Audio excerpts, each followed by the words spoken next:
Então, nesse primeiro exercício, eu preciso calcular o volume da esfera e o volume do cilindro e dizer qual que é maior.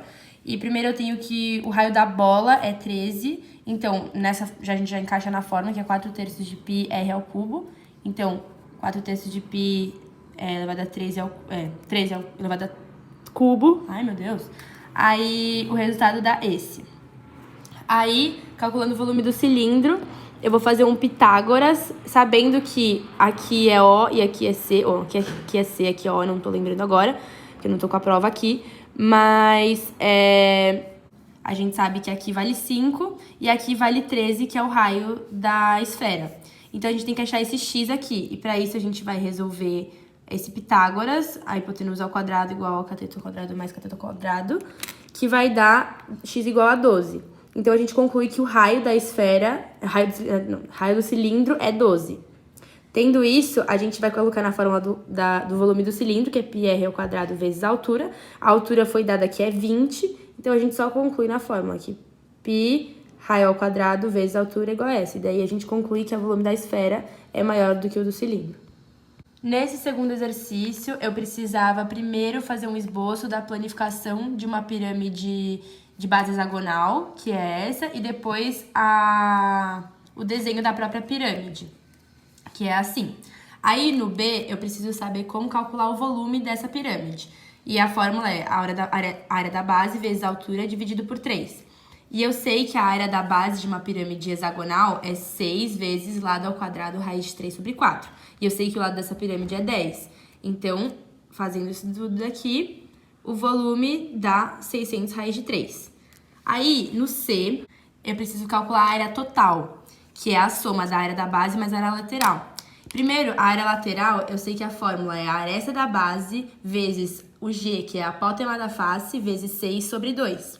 E, para isso, eu vou olhar aqui o triângulo, que primeiro eu tenho a parte amarela, é a aresta da pirâmide. E eu só tenho essa altura, que é 12, e aqui, que é 10, que é a aresta da base. E eu preciso achar o X para achar o G. E nisso eu vou fazer um Pitágoras, né, aqui, e vai dar 2 raiz de 61. Aí, com isso, para eu achar a apótema da pirâmide, eu vou precisar pegar essa parte daqui. Então, vai ser metade de 10, então 5 aqui embaixo. Aqui é 2 raiz de 61 e aqui eu vou achar essa apótema com outro Pitágoras, que eu vou chegar em raiz de 219. Aí, que é a altura. E nisso, eu vou colocar na fórmula agora. A fórmula da área lateral é 10 vezes a apótema, que é raiz de 219, vezes 6, que eu simplifiquei, sobre 2, né? Então, vai ficar vezes 3. E nisso, a gente chega aqui a 30 raiz de 219. Aí, na área total, que é a soma da área da base mais a área lateral, a gente sabe que a área da base, quando a gente, enfim, transforma ela nisso daqui, resolve isso. Então, vai ficar 150 raiz de 3 mais 30 raiz de 219. E essa é o fim do exercício. Bom, no exercício 3, primeiro é importante a gente saber que a gente tem esse círculo no desenho dela. E vai estar falando que o raio da circunferência é 6 e que o arco inteiro era 8π. E nisso a gente pode fazer já uma relação, que para achar o raio no exercício A, a gente sabe que 2πr, que é o comprimento de uma circunferência, vai valer 8π. Assim como na geratriz, que eu vou mostrar daqui a pouco. Então, eu corto aqui, 8π, 2π, vai ficar 4. Então, a gente sabe que o raio é 4. Aí, no exercício B, a gente precisa calcular a área lateral, que é πr vezes a geratriz. A geratriz, a gente descobre porque o raio da circunferência foi dado que é 6. E quando a gente vai montar um cone a partir desse desenho, que aqui estava pontilhadinho, a gente conclui que a geratriz é 6. Então, a gente vai fazer R, que é 4, vezes 6, vai ficar 24. Então, a gente descobre que a área lateral é 24 π centímetros quadrados. Agora, no exercício C, a gente precisa calcular o volume do cone, que é a área da base vezes a altura sobre 3. A área da base é πr ao quadrado, então a gente sabe que o raio é 4, então πr ao quadrado, vezes a altura, que a gente vai descobrir a partir de um Pitágoras, porque a gente sabe que o raio é 4 do cone, a altura a gente não tem, e a gente tem que o 6 é a geratriz. Então, a gente faz um Pitágoras e chega aqui, a altura é raiz de 20. Coloca na fórmula, a gente pode mudar a raiz de 20 para 2 raiz de 5, e nisso a gente chega que esse é o volume do cone.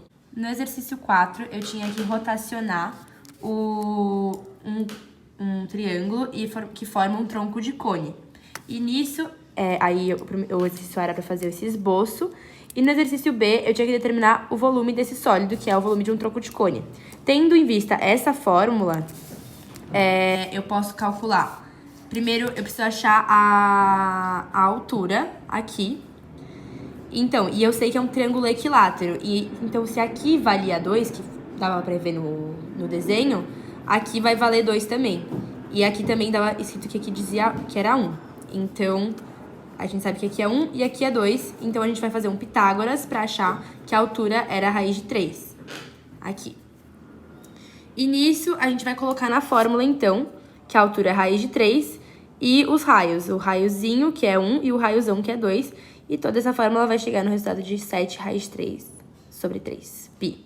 No exercício 5, ele pede para eu calcular o volume de um tetraedro no A, né? De lado 2. Então, eu tenho a fórmula lado ao cubo raiz de 2 sobre 12.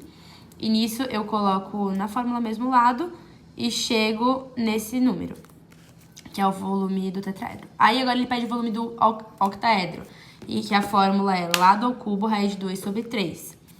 Aí, eu preciso calcular o lado do octaedro, que no desenho a gente consegue saber que é como se fosse assim, um triângulo. E aí, aqui divide. Então, esse lado aqui vai ser 1, esse lado aqui vai ser 1 e assim. E a gente tem que descobrir esse x. E aí, x ao quadrado igual a 1 ao quadrado mais 1 ao quadrado, que dá raiz de 2. Então, a gente descobre que o lado é raiz de 2. Nisso, colocando na fórmula, o lado sendo raiz de 2, aqui é 2 elevado à quarta, que vai chegar em 4 terços. E esse é o volume do octaedro.